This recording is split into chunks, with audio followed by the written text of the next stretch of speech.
Buenos días a todos. En nombre de la Organización Colegial de Enfermería de la provincia de La Coruña, que tengo el honor de presidir, os doy la bienvenida a esta jornada de debate sobre la vida, sobre el final de la vida y la eutanasia, que organizamos conjuntamente el Consejo General de Enfermería, el Instituto Superior de Formación Sanitaria y el Colegio de La Coruña. Queremos agradecer, en primer lugar, la presencia a las personas que me acompañan en la mesa: Pilar Fernández, directora de ISFOS; Ascensión Pérez Sampayo, presidenta del Colegio de Enfermería de Orense. Y como lo hemos modificado, tengo que comentar quienes están a mayores. Está don Fernando Ruiz Piñeiro, que luego será uno de los ponentes, y María Inés López Ibor, que es la segunda ponente de la primera mesa, asimismo como don Francisco Bernabéu Piñeiro, que será el moderador de la primera conferencia. Nos acompaña también don Enrique González, director de procesos de enfermería de la Xerencia de Gestión Integrada de A Coruña; Emma Rodríguez, decana de la Facultad de Enfermería; Gloria García, directora de Enfermería del Hospital HM de la Rosaleda; Yolanda Rodríguez, vocal de la Asociación Gallega de Enfermería Comunitaria. También agradecer especialmente la participación de los ponentes de las 3 mesas de debate que celebraremos en horario de mañana y tarde, y saludar a las personas que seguirán presencialmente la jornada de este hermoso marco del Paraninfo de la Universidad de A Coruña, y aquellas que nos siguen a través de la emisión por streaming en el canal YouTube del colegio.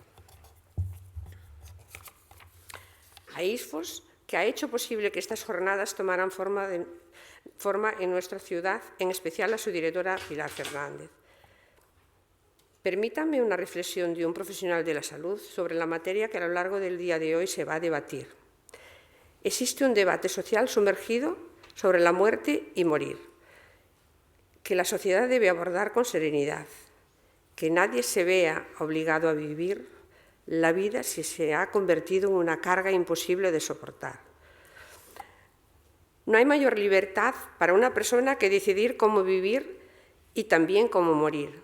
En el proceso de final de la vida, la enfermería desempeña una función fundamental al seguir dándole al paciente los cuidados de calidad y la atención profesional que definen el desarrollo de nuestra profesión. El compromiso es sagrado con el paciente y con su familia, tanto en el momento de la deliberación y toma de la decisión como en los instantes finales que el paciente planifica en contacto directo con todos los profesionales sanitarios. Las enfermeras tenemos que estar en esos momentos y acompañar al paciente en sus dudas y certezas, en sus seguridades e inseguridades, en definitiva, en su derecho a decidir y a tener una muerte digna. La eutanasia es una práctica con muchas aristas. Todas ellas las abordaremos en las próximas horas con la celebración de esta jornada. Nuestro deseo es que todo cuanto aquí se debata sirva para fortalecer nuestra formación y para ofrecer a los pacientes el acompañamiento más profesional posible en unos momentos de tanto sufrimiento. A continuación, vamos a saludar a nuestro presidente del Consejo General, Florentino Pérez Raya, que hubiera querido participar en presencia, pero le ha surgido un problema y nos va a dirigir unas palabras desde Madrid. Buenos días. Buenos días a todos y todas. Me hubiese encantado estar ahí con vosotros, pero me ha sido imposible. Eso sí, no he querido dejar pasar la oportunidad de mandar un mensaje de bienvenida. Las enfermeras y enfermeros tenemos un papel fundamental a la hora de cuidar, de apoyar y acompañar a la población en todas las etapas de la vida. Desde el nacimiento hasta el final, proporcionamos cuidados integrales siempre pensando en el bienestar de la persona. Y hoy tenéis ante vosotros una jornada de altísimo nivel científico para debatir y actualizar conocimientos sobre un tema de muchísima actualidad, como es el final de la vida y la eutanasia. Hablamos de un tema que siempre ha despertado mucha polémica, pero hoy lo vais a debatir. Y os pido que no entréis en temas políticos ni ideológicos.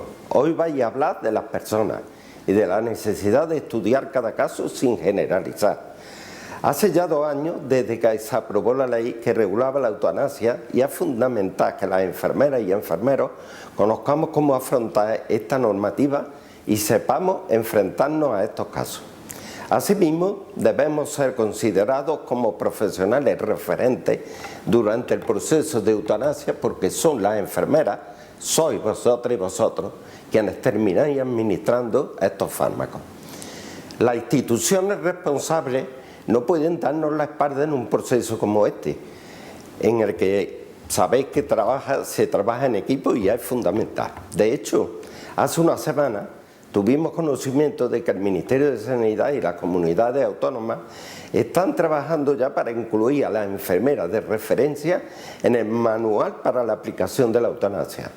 Algo que debería haber ocurrido desde el principio y esperamos que se complete cuanto antes.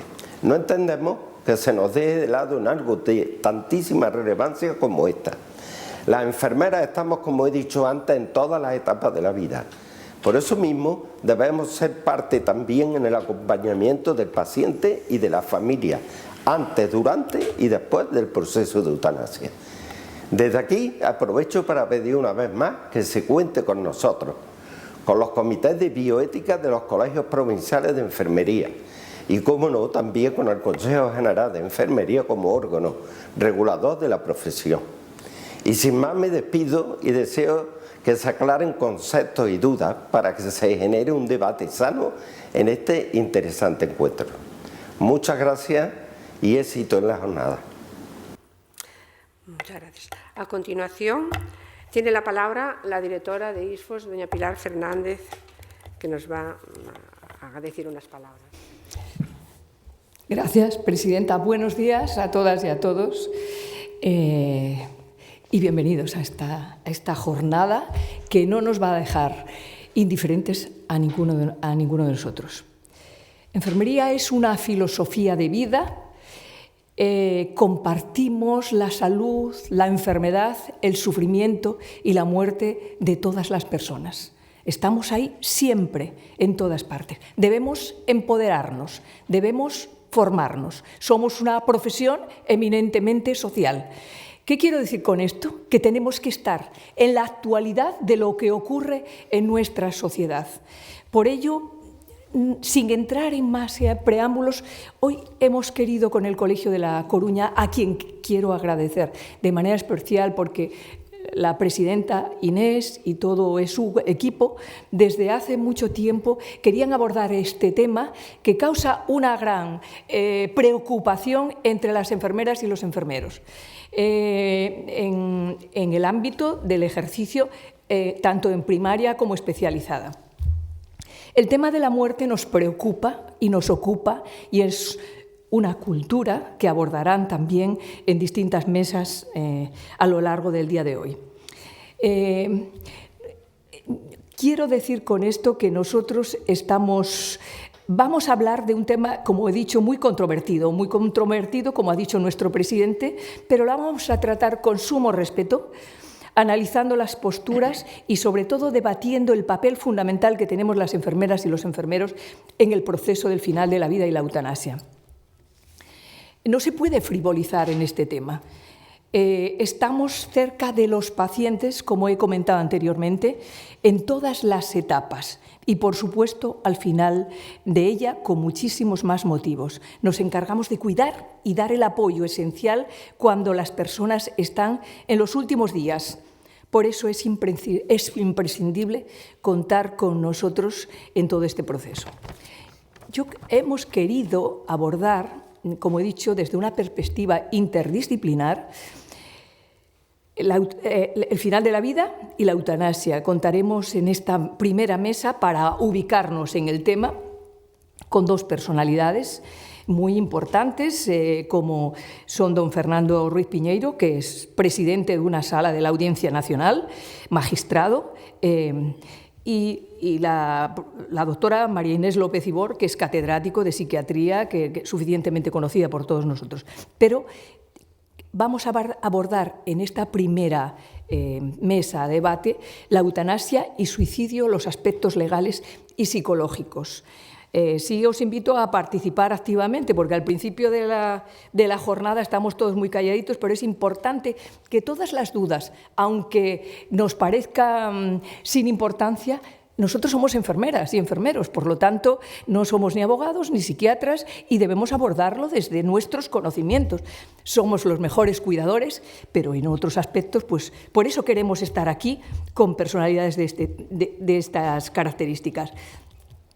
Abordaremos con posterioridad, desde una perspectiva, la mirada enfermera en el final de la vida. Hemos querido contar con enfermeras y enfermeros que aborden el tema del final de la vida desde la infancia, la madurez, desde la psiquiatría, enfermería psiquiátrica, desde los comités de ética asistencial donde están enfermeras, desde los cuidados paliativos, cuando se crearon en España y que los ha creado fundamentalmente personal de enfermería. Por eso sí que vendrá una persona que ha sido referencia en un momento determinado en un hospital de Madrid, que se han iniciado la creación de las unidades de cuidados paliativos lideradas por enfermeras y enfermeros.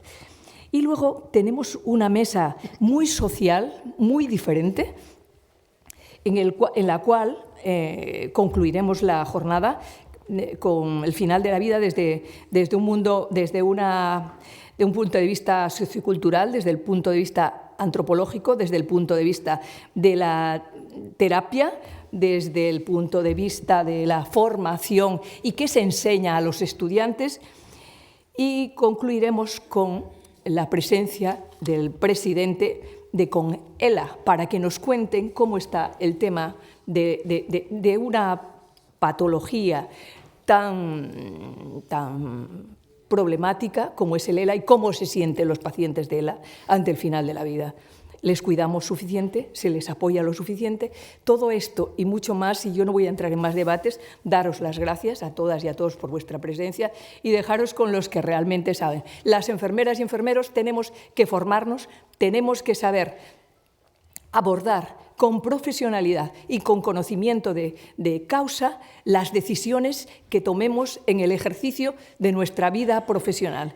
Es decir, por eso estamos aquí, para con muchos de los mejores expertos poner sobre la mesa pues este tema tan polémico y que, bueno, pues que hay tantas incógnitas en el final de la vida, en la cultura de la muerte, en la cultura de la vida, y cómo debemos abordarlo para que cada uno de nosotros, en el momento que conozcamos todo lo que existe, pues que tomemos las decisiones con profesionalidad. Así que muchísimas gracias y yo os dejo con los que realmente más saben del tema en este sentido y estoy segura, os invito a participar muy activamente. Estamos en familia y creo que podemos aprovecharnos de las personalidades que nos acompañan para que no nos quede ninguna duda en el tintero a cada uno de nosotros. Gracias a todas, gracias de manera especial al Colegio de Enfermería, a todos los equipos del Colegio de Enfermería de La Coruña, a nuestro equipo presente y ausente del Consejo General de Enfermería y de ISFOS, y a todas vosotros y vosotros por vuestra presencia, que seguro que bueno, pues vamos a tener la oportunidad de vernos también pues a lo largo de la jornada. Así que yo os dejo con todos ellos. Gracias, Pilar. Gracias. A continuación, ya sin más dilación, vamos a dar paso a la primera mesa de debate, eutanasia y suicidio, aspectos legales y psicológicos. Va a moderar la mesa don Francisco Bernabeu Piñeiro. Él es enfermero, es especialista en medicina del trabajo, en enfermería del trabajo, especialista también en enfermería comunitaria, ha sido durante muchos años profesor titular del Departamento de Ciencias de la Salud de la Universidad de La Coruña, director de la Universidad Senior en el campus de Ferrol, director del curso de posgrado en especialista de prevención de riesgo de salud, director de posgrado de enfermería de empresa en la Universidad de La Coruña y muchas cosas más, pero bueno, creo que ahora lo que nos va a interesar es el debate, con lo cual vamos a dar paso para que inicie realmente la sesión científica. Muchas gracias. Gracias. Bien, buenos días y perdón.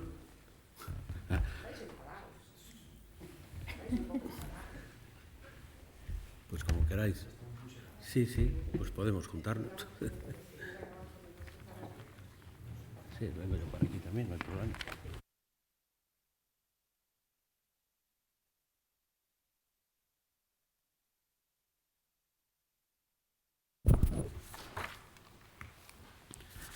Bien, buenos días y bienvenidos a esta jornada sobre el final de la vida y eutanasia a debate.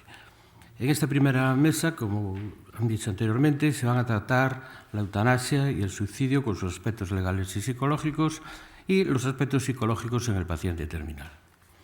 Es indudable que se trata de un tema de interés que no deja a nadie indiferente y con un marco fijado por la Ley Orgánica 3/2021 de regulación de la eutanasia. El contexto eutanásico es un padecimiento grave, crónico e imposibilitante y enfermedad grave e incurable que ocasiona sufrimientos físicos o psíquicos constantes e insoportables sin posibilidad de alivio y con un pronóstico de vida limitado. Es una cuestión con un fuerte componente ético y moral en el cual la enfermera tiene un papel relevante. El paciente terminal sufre una serie de reacciones psicológicas como pueden ser la depresión, ansiedad, dolor y trastornos del sueño, entre otros, que requieren de un apoyo psicológico, pero que pueden quedar relegados a un segundo plano al ser enmascarados tras los síntomas físicos como el dolor, ¿no? Y estas reacciones psicológicas, en un principio, pues deberían detectarse lo antes posible, ¿no? Es muy importante la detección precoz de los síntomas para poder actuar sobre ellos mejorando los cuidados. Pues para hablar de estos temas tenemos en primer lugar para tratar los aspectos legales y psicológicos del suicidio, pues a don Fernando Ruiz Piñeiro,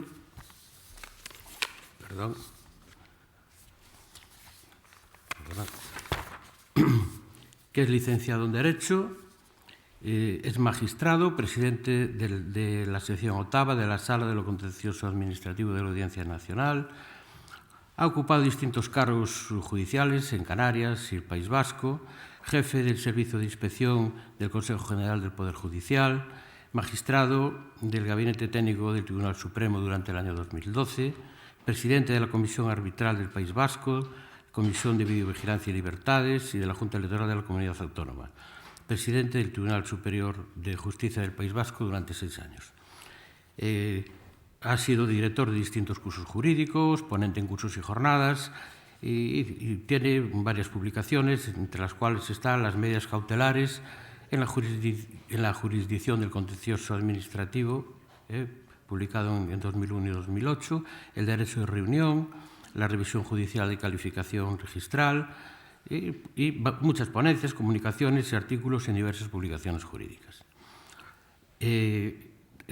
También es consultor internacional, habiendo prestado apoyo técnico a la Agencia Española de Cooperación Internacional en Guatemala y Panamá. Bien.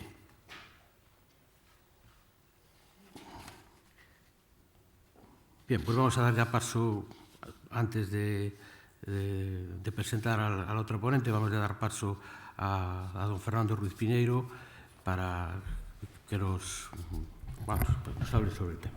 Tienes la palabra cuando quieras. Muchas gracias. En primer lugar, agradecer a la organización, tanto a ISFOS como al Colegio de Enfermería de A Coruña, que me hayan invitado a estar hoy aquí con todos ustedes y hablar de la eutanasia. Gracias a todos por su presencia y espero poder servir de ayuda de cara a conocer un poquito el texto de la ley del 2021. Hay unas ideas. Bueno, primero vamos a ver si esto funciona a distancia. Eso es, bueno. ¿Cuáles son las ideas base? Las manifiesta el Ministerio de Sanidad en un documento, está publicado en la web. La eutanasia es el derecho que corresponde a toda persona que cumpla las condiciones exigidas por la ley a solicitar y recibir la ayuda necesaria para morir. Es una prestación incluida en la cartera común de servicios del Sistema Nacional de Salud y es de financiación pública y consiste en, lo tienen ahí reflejado, en proporcionar los medios necesarios a una persona que manifiesta su deseo de morir de acuerdo con el procedimiento y garantías que establece la ley y que vamos a ver de forma rápida a continuación. y son dos las modalidades de esa prestación de ayuda a morir. La primera de ellas sería la administración directa al paciente de una sustancia por parte del profesional sanitario competente, y la segunda modalidad sería la de la prescripción o suministro por parte del profesional sanitario de una sustancia al paciente, de manera que éste se la pueda administrar para causar su propia muerte. Y en todo caso es el paciente quien tiene derecho a elegir entre las dos modalidades de prestación. Vamos a hacer, por tanto, un repaso del texto normativo, haremos una breve referencia al Código Deontológico, hablaremos muy brevemente de eutanasia en el mundo y el registro de objetores, haremos una breve referencia al suicidio y luego, probablemente, si tenemos tiempo, comentaré un par de casos que puedan tener interés y que a mí me han llamado la atención en España, y haremos una alusión a algunos casos que ha estudiado y examinado el Tribunal Europeo de Derechos Humanos. La ley tiene un esquema, que eso lo ponemos a continuación, es este, tiene 5 capítulos, disposiciones adicionales, transitorias y finales. El capítulo 1, disposiciones generales, el 2, el derecho a solicitar la prestación, el capítulo 3, procedimiento para la realización de esa prestación, el capítulo 4, la garantía en el acceso a la prestación de ayuda para morir, el capítulo 5 regula las comisiones de garantía y evaluación, y luego de las disposiciones adicionales y transitorias veremos alguna de ellas, pero ya resalto desde ahora la entrada en vigor de la ley. Era de 3 meses desde la publicación en el Boletín Oficial del Estado, salvo el artículo 17, que entró en vigor al día siguiente de la publicación. Es decir, la ley, por tanto, entró en vigor el 25 de junio de 2021, salvo el artículo 27, cuya entrada en vigor se produjo el 26 de marzo de 2021. ¿Cuál es uno de los efectos que produce la ley? Es una modificación del Código Penal. Hasta ahora, la ayuda a la muerte de otra persona tenía una tipificación penal dentro de los delitos contra las personas. En el artículo 143 del Código Penal se castiga el homicidio, y en su número 4 se castigaba al que causara o cooperara activamente con actos necesarios y directos a la muerte de una persona que sufriera un padecimiento grave, crónico e imposibilitante, o una enfermedad grave e incurable, con sufrimientos físicos o psíquicos constantes e insoportables por la petición expresa seria e inequívoca, será castigado con la pena inferior en 1 o 2 grados a las señaladas en los apartados 2 y 3 de este mismo artículo. Y el número 5, que esta es la novedad que introduce la ley de eutanasia de 2021, es que ahora se establece que, no obstante lo que se dice en el apartado anterior, que es castigar la ayuda a que otra persona muera, no obstante lo dispuesto en el apartado anterior, no incurre en responsabilidad penal quien causare o cooperare activamente a la muerte de otra persona, cumpliendo lo establecido en la Ley Orgánica Reguladora de la Eutanasia. Por tanto, la ayuda a morir va a estar despenalizada, regulada con claridad en el texto normativo del 2021, y siempre que se cumplan el procedimiento y las garantías que establece la ley de 2021, no existe infracción penal, y por tanto no existe un reproche ético desde el punto de vista ético-penal, desde el punto de vista de la sociedad española a partir del año 2021. Y entramos ya en qué es lo que regula la ley. Artículo 1. Derecho que corresponde a toda persona que cumpla las condiciones exigidas a solicitar y recibir la ayuda necesaria para morir, y, asimismo, se determinan los deberes del personal sanitario. Ámbito de aplicación es de aplicación a todas las personas físicas o jurídicas, públicas o privadas, que actúen o se encuentren en territorio español.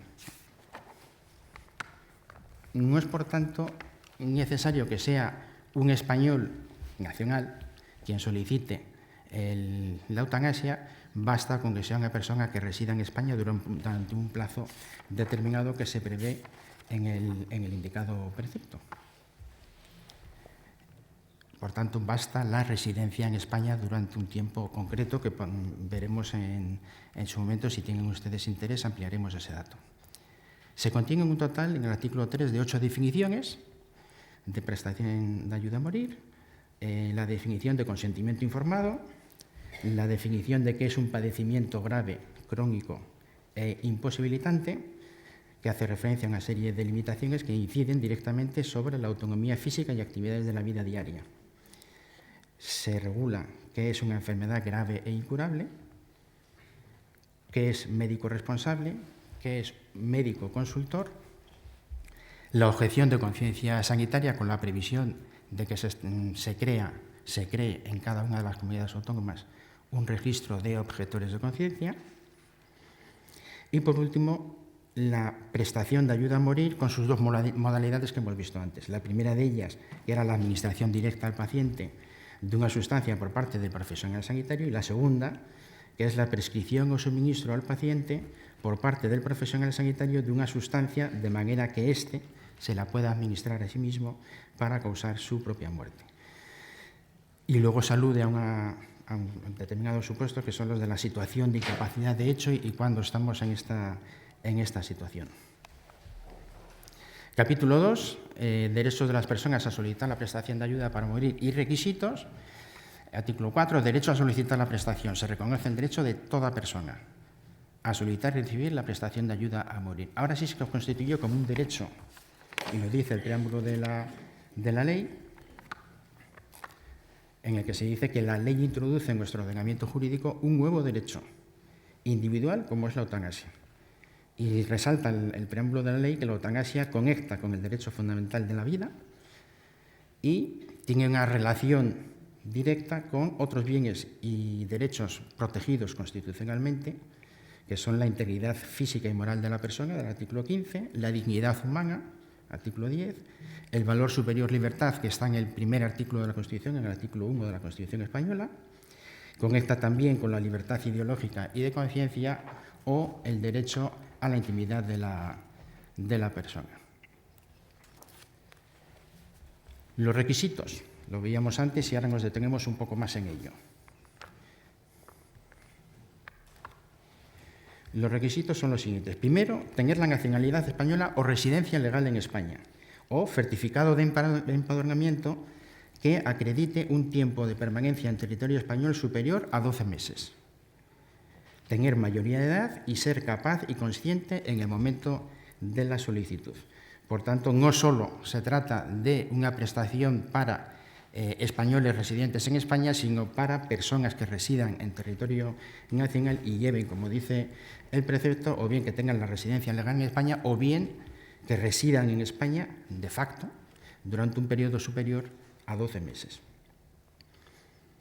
Hay que disponer por escrito de la información suficiente sobre el proceso médico que tiene la persona concreta. Tiene que formular por lo menos 2 solicitudes de manera voluntaria y por escrito. Debe sufrir una enfermedad grave e incurable.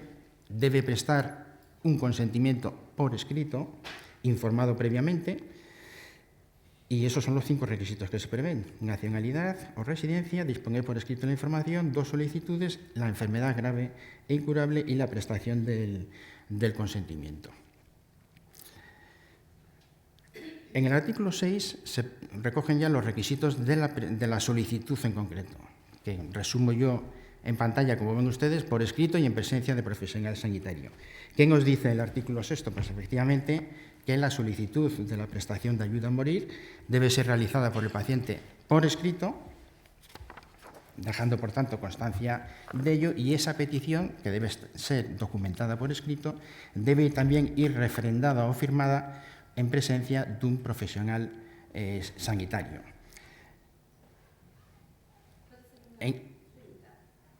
¿Sí? ¿Por qué 2 solicitudes voluntarias entre ellas?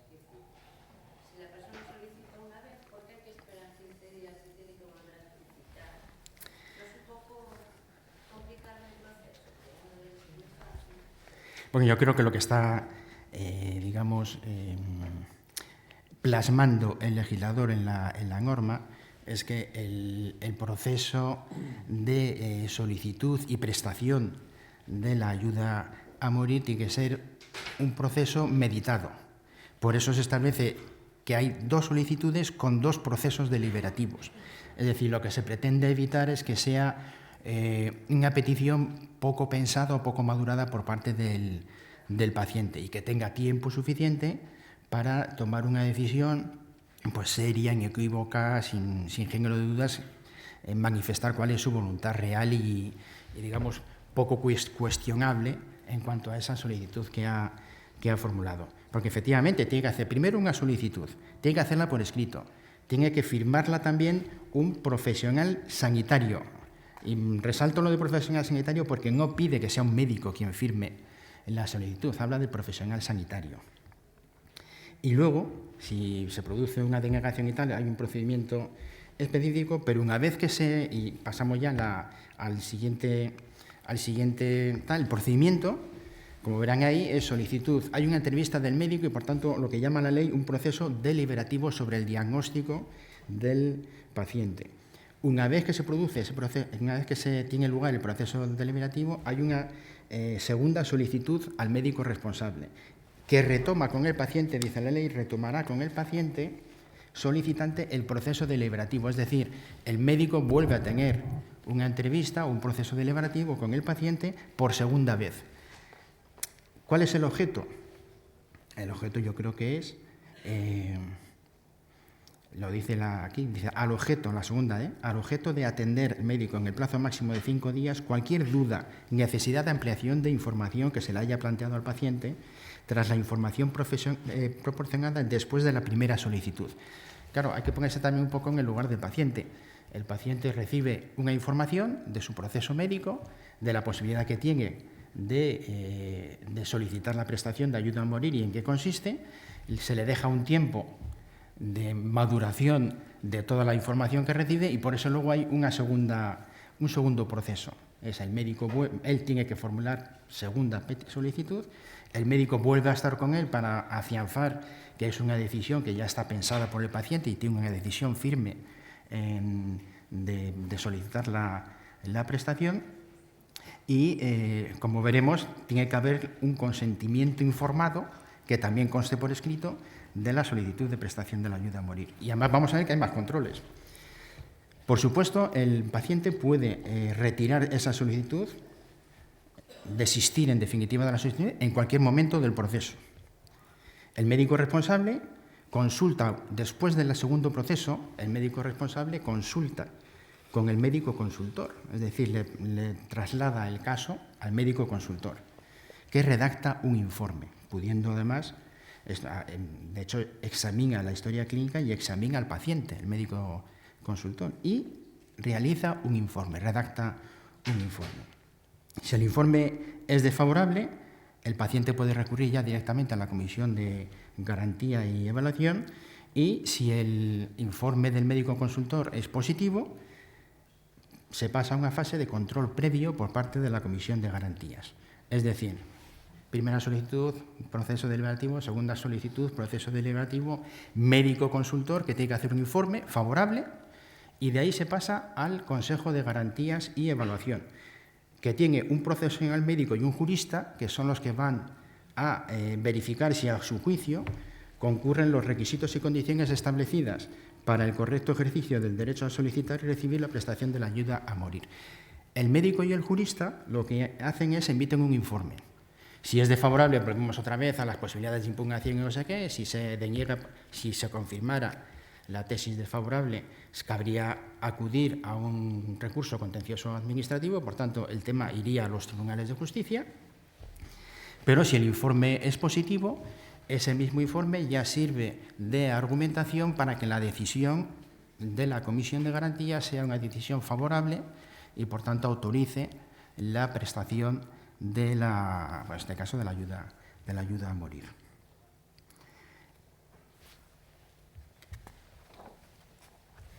Artículo 11. Por tanto, ya hemos visto que el proceso finaliza, digamos, en la Comisión de Garantías. Hay una verificación, una emisión de informe, una comunicación al médico o el interesado para que realicen la prestación y, en su caso, si fueran negativas y tal, se iría al sistema de recursos.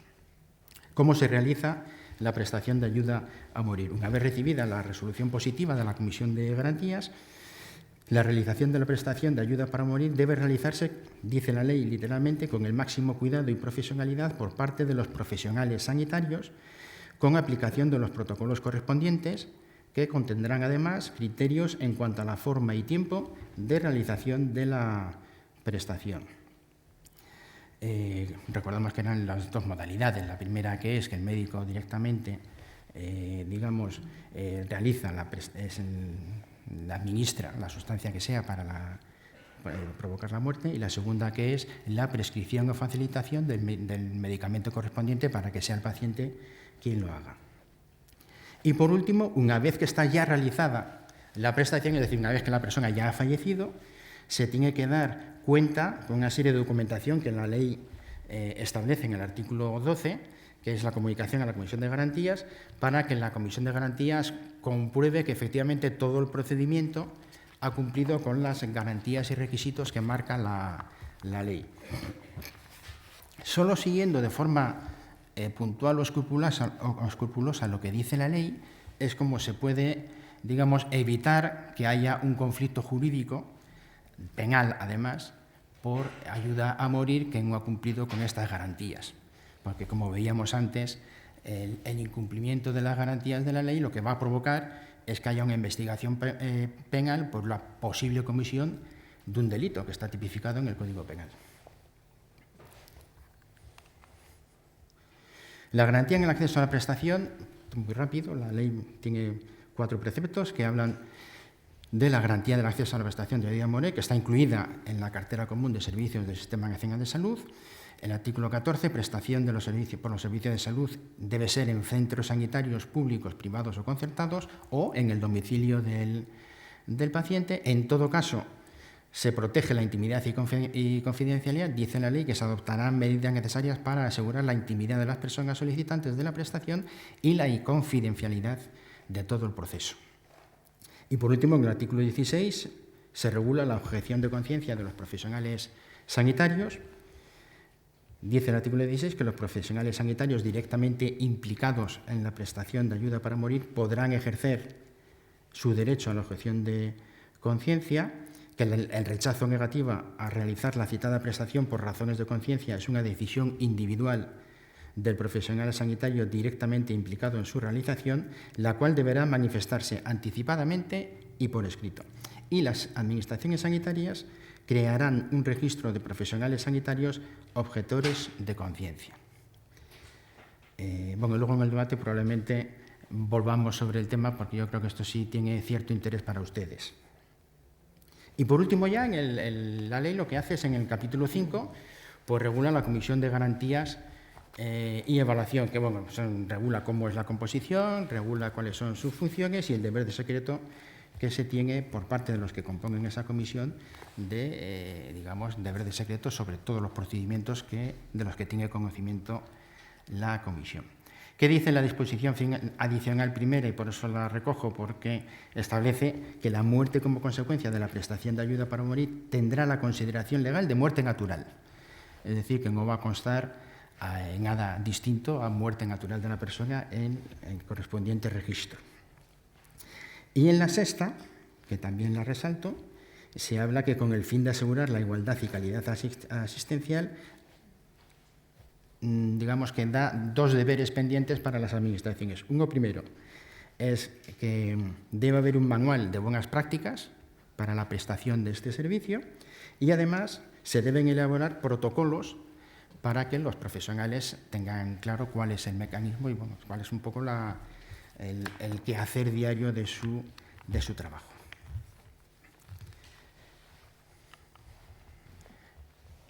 He aludido aquí al Código Deontológico de la Enfermería, pero no para resaltar nada en especial, porque es un derecho regulado del paciente y, por tanto, no hay discusión alguna en el tema. El Código Deontológico de la Enfermería, yo he tenido ocasión de de comentarlo en varios foros iguales a este, pero igual en otras poblaciones, y bueno, pues están los artículos 47, 48 y 52 a 55, de los que me permito resaltar en definitiva que dentro del Código Deontológico de la Enfermería se habla del respeto a la dignidad humana y a la salvaguarda de los derechos humanos, y proteger al paciente y defender los derechos del paciente.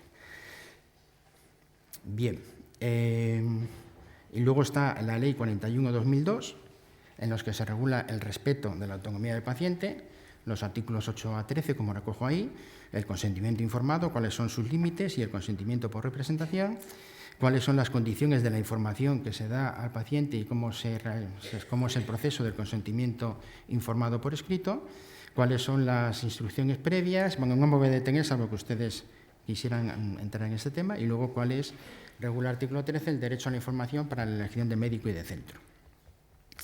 Bueno, eutanasia y suicidio en el mundo, el suicidio asistido está despenalizado desde hace más de un siglo en algunos países. Recojo concretamente el caso de Suiza desde el año 1918 y Oregón, uno de los estados de Estados Unidos, desde el año 1997. En Suiza, por ejemplo, desde el año 1918, como decimos, el artículo 115 del Código Penal suizo despenaliza la asistencia al suicidio, excepto si se hace por motivos egoístas. Y desde el año 1982, organizaciones no médicas asisten en el suicidio también de extranjeros, pero no está legalizada la eutanasia como tal.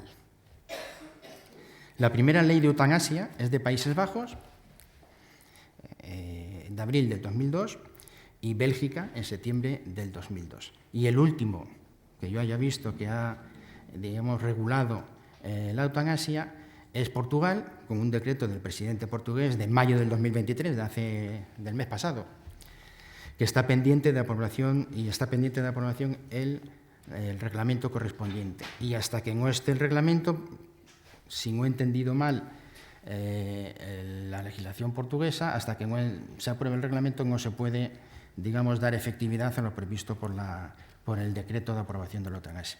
Y lo que dice es que pueden optar a la eutanasia los mayores de edad que acrediten un sufrimiento de gran intensidad con lesión definitiva de gravedad extrema o enfermedad grave e incurable. Vemos que son términos muy parecidos a otras normas, como la nuestra, por ejemplo. Y luego, en todo caso, tiene que ser practicada o ayudada por un profesional de la salud.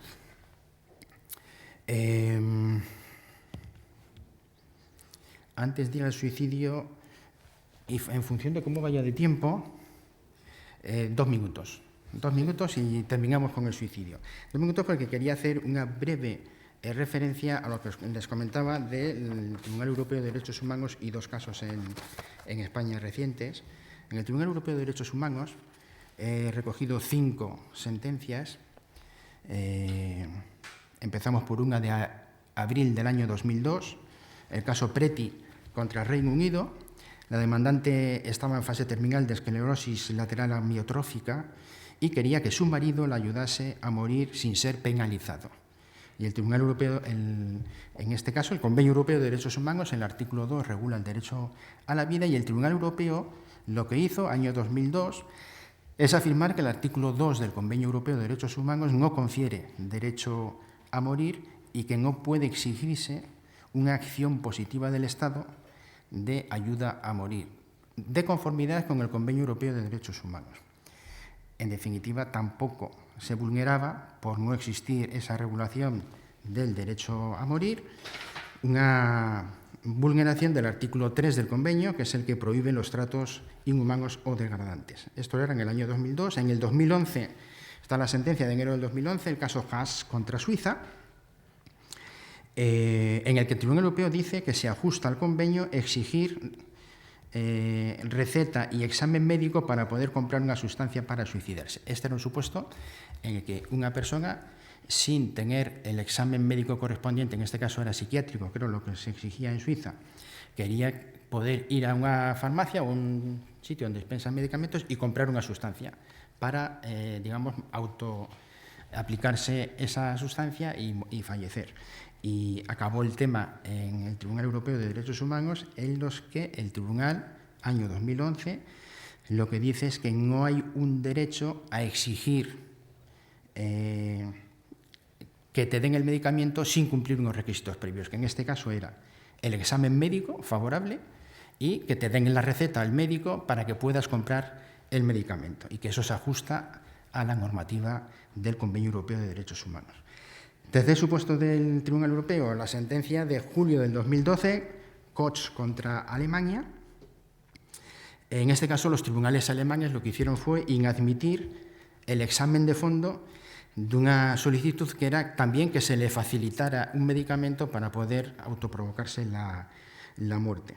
Y en este caso sí se dijo que se vulneraba el Convenio Europeo de Derechos Humanos, pero no por el hecho de no darle el medicamento, sino porque digamos que el Estado alemán sí tiene la obligación de, ante la petición de un ciudadano de que los tribunales atiendan y decidan su caso, los tribunales deben atender y decidir su caso, aunque sea en sentido contrario a lo que pide el ciudadano. Es decir, vulnera el convenio, pero no el tema de la eutanasia en este caso, sino simplemente que se le negó el derecho a un proceso judicial con una decisión de fondo de los tribunales alemanes.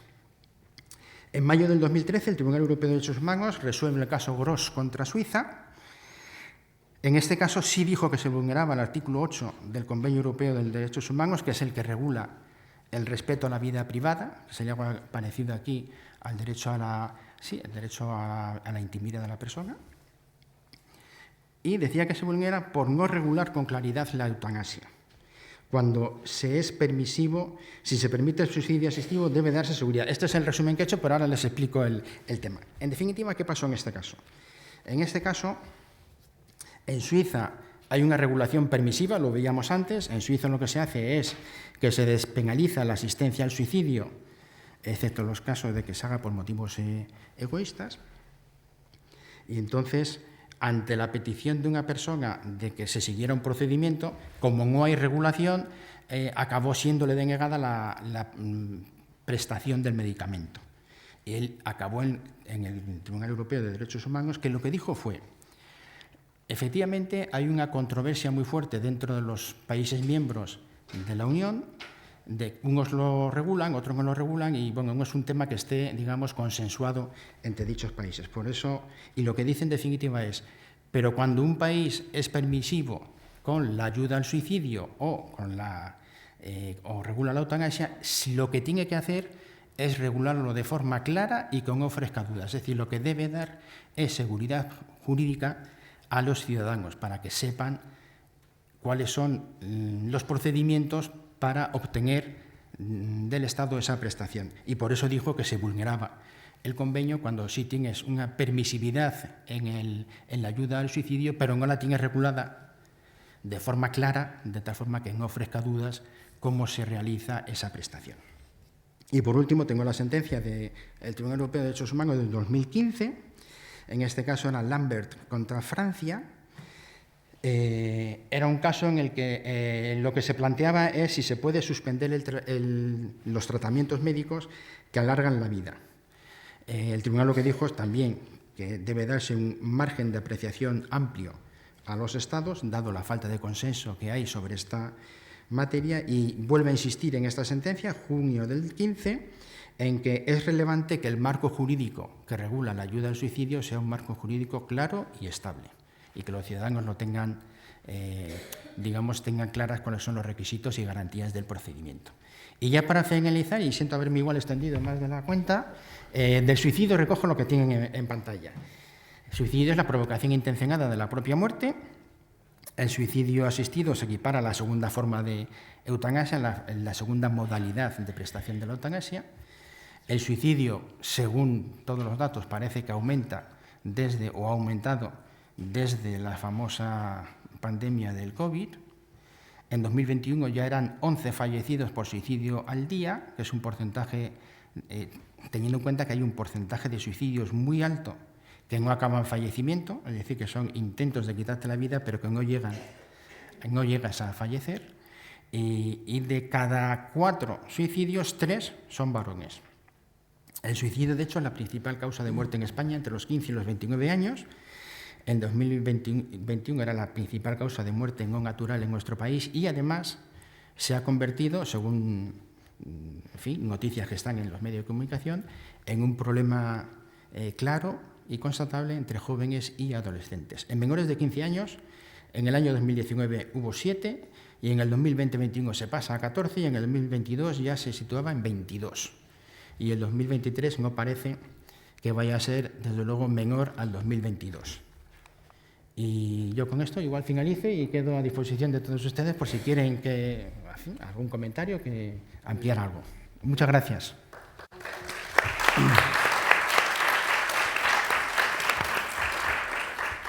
Bien, gracias por su intervención.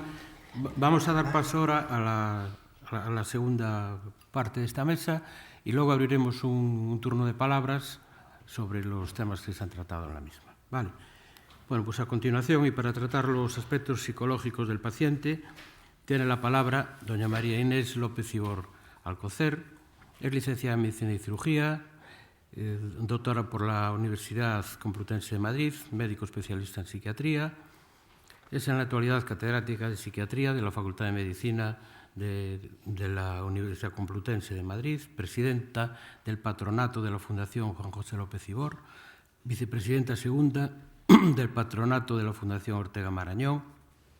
Ha sido directora del Departamento de Psiquiatría de la Universidad Complutense de Madrid, vicedecana de Relaciones Institucionales y Asuntos Económicos de la misma facultad, viceconsejera de Ordenación Sanitaria de Salud Pública y Consumo de la Comunidad de Madrid, directora asistencial del Grupo USP de Hospitales y directora asistencial de la Clínica López Ibor. Ha sido coordinadora científica del Programa de Salud Mental y Desastres de la Organización Mundial de Psiquiatría y vocal del Comité de Educación de la Asociación Mundial de Psiquiatría hasta el 2015. Miembro del Comité Ejecutivo de la Asociación Mundial de Psiquiatría, investigadora en proyectos nacionales e internacionales, miembro de honor de la Asociación Mundial de Psiquiatría y Psiquiatría Social, miembro del patronato de la Fundación Salto para la integración laboral de personas con enfermedad mental, miembro del patronato de la Fundación de España y miembro del comité de dirección de la revista Actas Españolas de Psiquiatría. Cuando quiera, tienes la palabra.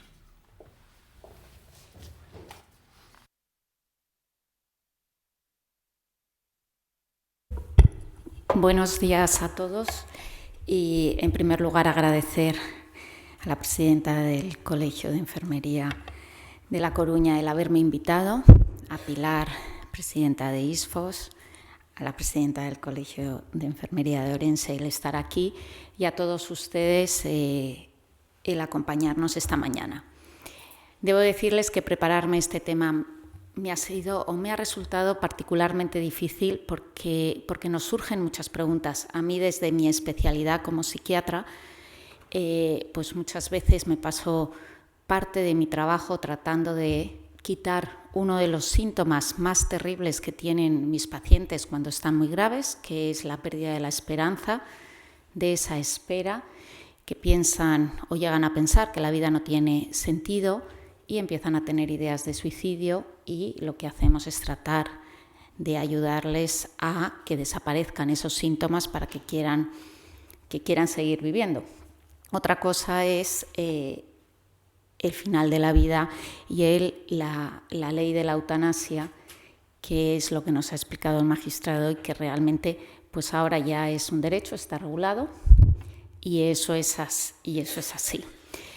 En la primera parte yo creo que nos han explicado bien lo que es garantizar la seguridad de los pacientes, es lo que tenemos en la segunda parte de la Organización Médica de Enfermería, protegiendo la salud y garantizando la seguridad de los pacientes. Yo creo que la ley garantiza una seguridad y quizá nosotros que nos dedicamos más al ámbito sanitario, pues proteger la salud de las personas. No me ha sido fácil, entre otras cosas, porque les voy a contar brevemente algo que a mí me ha pasado. Voy a poner aquí que lo veo un poco mejor. No, aquí, porque si no, no podría hablar. Que a mí me ha pasado recientemente. Es el caso de Nia. Nia era una paciente, la única paciente que yo conservaba de mi abuelo. Yo soy hija de psiquiatra, nieta de psiquiatra, sobrina de psiquiatras. Nia empezó a ver a mi abuelo, ya tenía 80 y bastantes años, cuando tenía 15 años, por un trastorno depresivo crónico recurrente que la ha acompañado toda la vida, pero ha tenido una vida con gran calidad de vida. Ella estuvo en Europa siendo traductora allí, o sea que realmente ha estado muy bien. Luego la siguió mi padre, falleció mi padre hace 8 años y continué yo con ella. Nia tenía 2 enfermedades no relacionadas con la psiquiatría, había empezado con un Parkinson hará 3 o 4 años y una enfermedad pulmonar obstructiva crónica que se le complicó con el COVID. Pero ella vivía sola, tenía personas que le acompañaban y hace 7 meses viene un día a la consulta y me dice: mire doctora, yo voy a pedir la eutanasia. Yo digo, toda la vida luchando con una depresión y yo pensaba que ese era un final duro para ella y complejo. En ese momento su principal cuidadora era su cuñada, que me dice: mire, yo no sé, pero lleva semanas durmiendo fatal, yo la noto mucho más irritable, su ánimo ha cambiado, ya no se arregla, era una mujer activa, aunque debido al Parkinson a veces salía acompañada en una silla de ruedas por no caerse.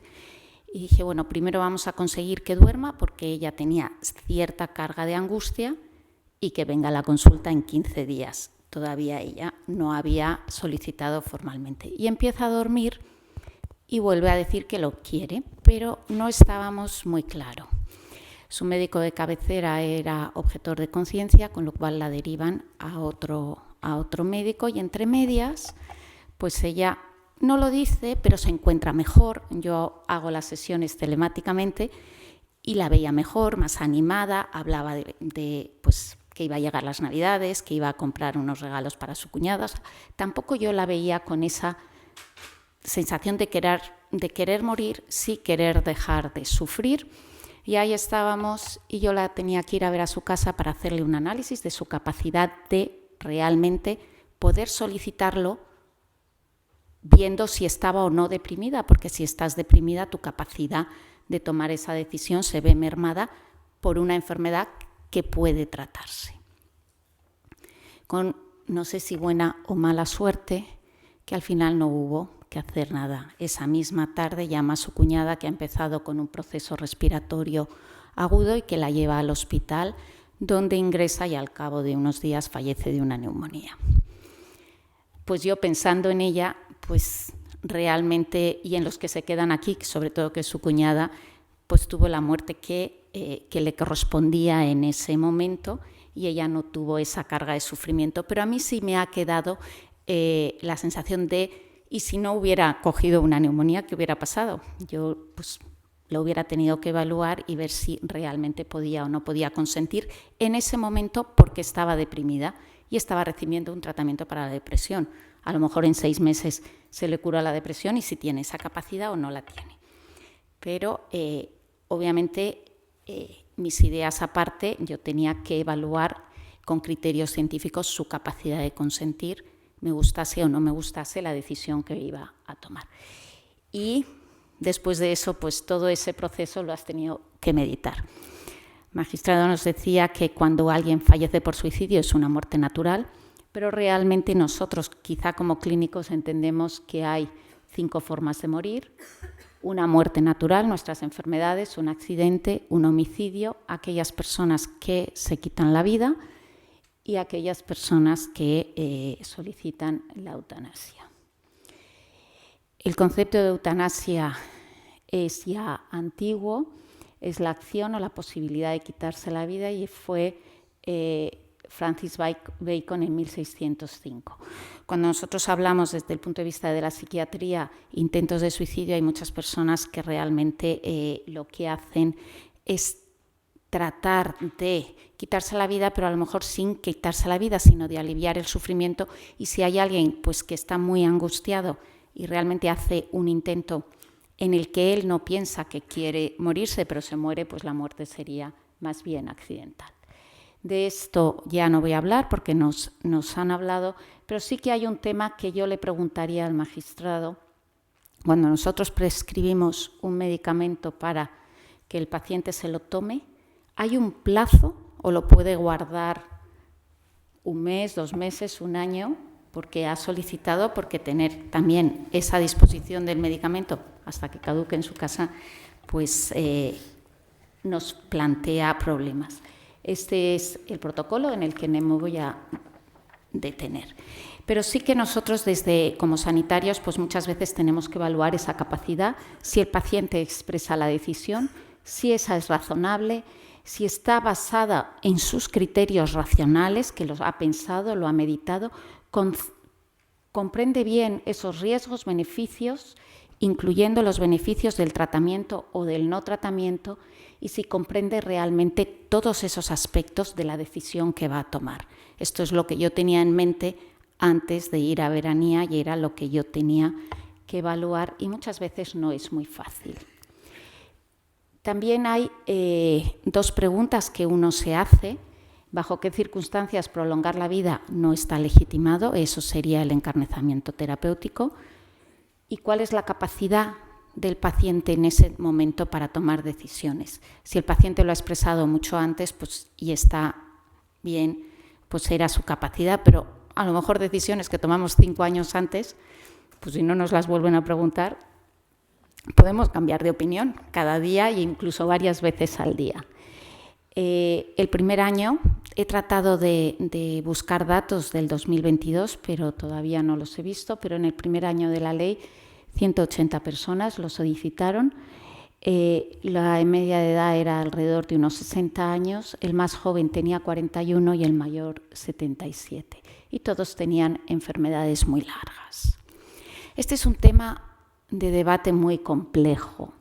Muy complejo. Séneca nos decía, usted no va a morir porque esté enfermo, sino todos morimos porque estamos vivos, hemos vivido, no es solo la muerte.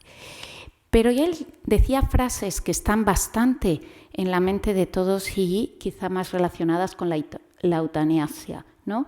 ¿Es preferible quitarse la vida a una vida sin sentido y con sufrimiento? Es al hombre al que le corresponde decidir libremente sobre el sentido y su capacidad de soportar su existencia en el cuerpo. No se debe querer ni demasiado a la vida ni odiarla demasiado, sino buscar el término medio y ponerle fin cuando toque. Y otra de sus frases es, no se trata de huir de la vida, sin saber dejarla.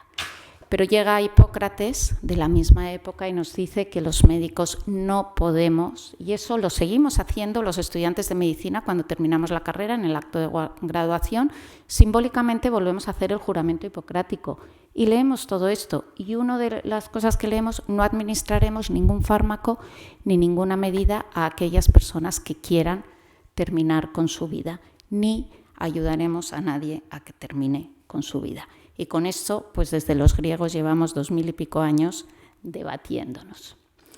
Los colegios médicos de 115 países, que es la Asociación Médica Mundial, en el año 2019 decía, reitera su fuerte compromiso con los principios de la ética médica y con que se debe mantener el máximo respeto por la vida humana. Por lo tanto, esta asociación se opone firmemente a la eutanasia o al suicidio con ayuda médica. Entonces, ese es un conflicto que realmente, aunque ahora es un derecho y esté legislado, pues por eso hay objetores de conciencia, porque nos batimos pues, en aguas movedizas. La Asociación Mundial de Psiquiatría, en un congreso que realizó en el año 1992 en Madrid, por eso se llama la Declaración de Madrid, decía que nosotros debemos tratar bien a los pacientes, que el psiquiatra debe ser consciente que las opiniones del paciente pueden estar distorsionadas por una enfermedad mental como la depresión y por lo tanto el deber es tratar la depresión para ver si una vez que la depresión remita tiene esas opiniones o cambia de opiniones porque la propia enfermedad le puede estar haciendo ver las cosas de otra manera. Pero esto es un término muy complejo en el que yo realmente les quiero dejar aquí cosas para que cada uno reflexione. La depresión ahí se refiere a un trastorno depresivo, pero nosotros utilizamos la palabra para varias cosas, igual que la ansiedad. La utilizamos como un síntoma que aparece cuando alguien enferma, vamos a tener bajo ánimo, pérdida de interés, problemas del sueño, de apetito, con cualquier enfermedad. Es un síntoma que aparece en muchísimas enfermedades. También es una reacción a la enfermedad, a nuestra vulnerabilidad, esos síntomas de ánimo bajo, y también es una enfermedad en sí misma, un trastorno depresivo. Aquí se refiere más al trastorno depresivo, pero también a esos síntomas depresivos que aparecen como consecuencia de situaciones en las que no nos podemos adaptar, que ahora los llamamos trastornos adaptativos. Situaciones de estrés o situaciones problemáticas de estrés pues, o laboral o cualquier situación de tensión o nuestra propia fragilidad. Este psiquiatra, Henry Heiden, escribió un libro realmente bastante esclarecedor. Él fue nombrado pues, uno de los que tenía que asesorar al Congreso de los Estados Unidos para la ley de la eutanasia y decidió irse a Holanda a todos y entrevistar a esos pacientes que le habían pedido, la iban a solicitar y estaban esperando, y les pudo entrevistar y ver qué es lo que pensaban para poder realmente hacer un informe. Y decía frases así: una ciencia médica que necesita la eutanasia debe ser cambiada cuanto antes por una medicina que aún atienda cuando no haya curación. Esto lo sabemos siempre. Yo creo que todos nos formamos con primero tratar, aliviar y consolar. Siempre una frase que no está clara de quién fue. Hay gente que dice que la dijo Dillefoy, pero yo lo he tratado de buscar y no está claro quién fue el que la dijo, pero sí la dijeron hace muchísimos años. Y eso es lo que él quería decir nosotros. Y aquí él hablaba mucho de los cuidados paliativos, de ayudar a que al final la persona tenga una muerte digna.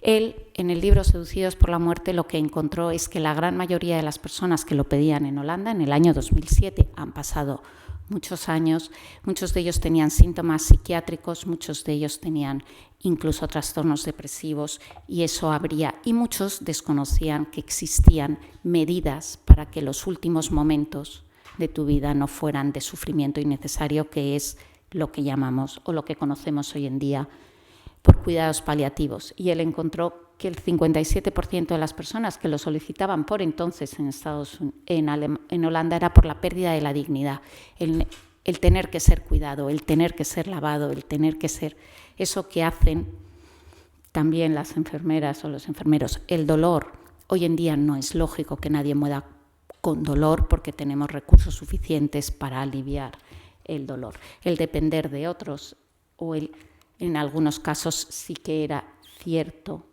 que estaba cansado de vivir. Nosotros y los en general, pues muchas veces nos encontramos con pacientes desesperados y lo que tratamos es de buscar ese origen de la desesperación para tratar de aliviarles el síntoma. Y casi todos tenemos esta ansiedad ante la muerte, porque vamos a perder el mundo en el que hemos vivido, ansiedad ante ese momento, las dudas de lo que va a haber después, ese miedo a lo desconocido. Y realmente ahí les pongo la foto de Marañón. Marañón, un gran médico humanista, pero él fue alguien que hizo algo importantísimo y se llama la silla de Marañón. Hasta entonces, los médicos iban a ver a los pacientes en la cama, pero él en las consultas les puso una silla, porque hasta entonces se les entrevistaba muchas veces de pie. Una silla para poder hablar de tú a tú y les preguntaba parte de la biografía. Entonces, realmente esa es la parte de escuchar a las personas. Ahí tienen a mi abuelo, que decía que la angustia es el gran tema de la filosofía y de la literatura, porque realmente al final nuestra vida existe entre el nacimiento y la muerte. Hoy en día hemos vivido de cara a la muerte, no se habla de la muerte y nos la ha vuelto a traer muy presente el COVID. Por eso hay mucha gente que ahora está muy angustiada y muchos jóvenes, cuando uno habla con ellos y vienen a la consulta con síntomas de ansiedad, depresión, y dicen, si total me voy a morir, pues ya, ¿para qué voy a trabajar, tener hijos, sacrificarme? Si al final, el final de la película es el mismo para todos. Lo que han perdido es el sentido de sus propias vidas, porque la vida tiene sufrimiento y tiene sacrificios, y eso no es necesariamente malo, pero sí que es una imagen de esta sociedad que debemos estar todos de espaldas al sufrimiento o al sacrificio, y eso muchas veces no se ve. Y es verdad que el ser humano es el único que puede decidir terminar con su vida. Los animales no lo hacen, tienen instintos de conservación como individuo y como especie, pero no tienen esa intencionalidad o esa capacidad, y esto es algo que es complejo. Y hay algunas personas que deciden quitarse la vida y los factores son muchísimos. Factores socioeconómicos, factores macroeconómicos. Cuando hay crisis económicas aumentan las tasas de suicidio y quizá es algo de lo que estamos viendo ahora. Factores psicosociales, falta de apoyo social, culturales, psicológicos, si hay trastornos depresivos o médicos, trastornos o enfermedad mental o enfermedades orgánicas, y también hay factores biológicos, genéticos, bastante bien o cada vez mejor identificados. Hay algún gen relacionado con esas ideas y vemos. Y el suicidio nos ha acompañado por distintas razones a lo largo de la historia. Parece que el primero fue Eratóstenes, de Cirene, la primera persona que se suicidó. Judas también se suicidó, y otras personas pues por razones políticas o por razones como Hitler, Cleopatra, pero también hay personas que se han suicidado y tenían trastornos mentales, actores, Hemingway pues no está claro, y muchos deportistas de élite pues como Blanca Fernández Ochoa, que lo que padecía era un trastorno bipolar y en un momento determinado esa enfermedad es la que le llevó a quitarse la vida. Cuando alguien se quita la vida, pues nos quedamos con esa sensación de ¿y si pudiéramos haber hecho algo más? Aquí ISFOS ha hecho varias jornadas sobre suicidios también y nos quedábamos con esa sensación de ¿y si? Y además no se hablaba tranquilamente. Pero también vemos, y esto lo traigo un poco aquí, vemos que realmente parte del ser humano quiere vivir.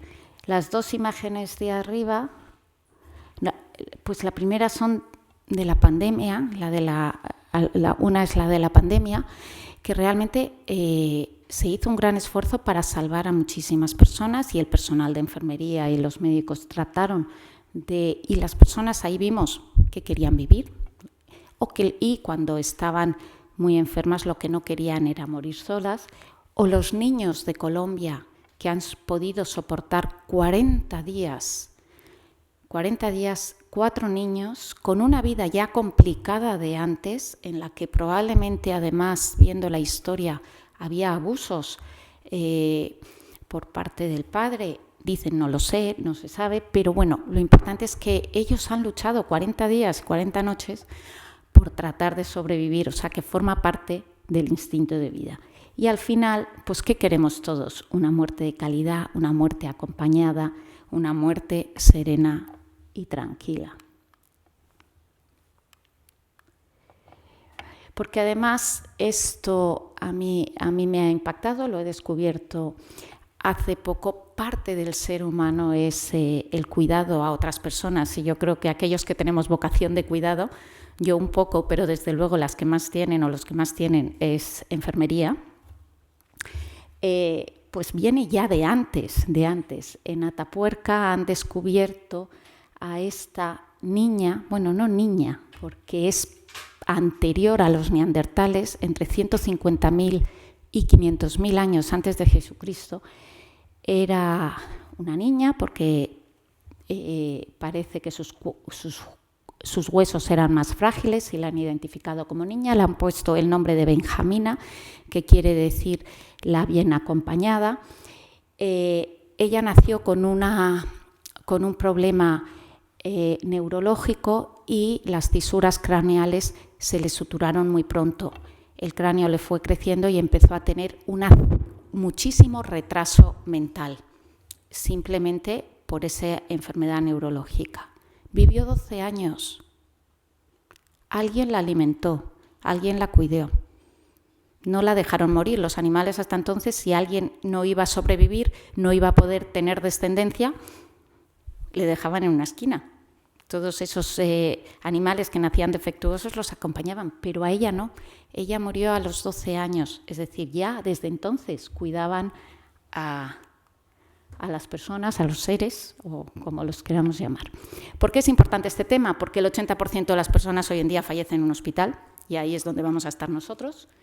El 60% tienen enfermedades de antes, que nosotros vamos a ir conociendo, y llega un momento que esas enfermedades pues terminan terminan. ¿Por qué? Porque aquí vamos a terminar y llegan y nosotros debemos acompañarles.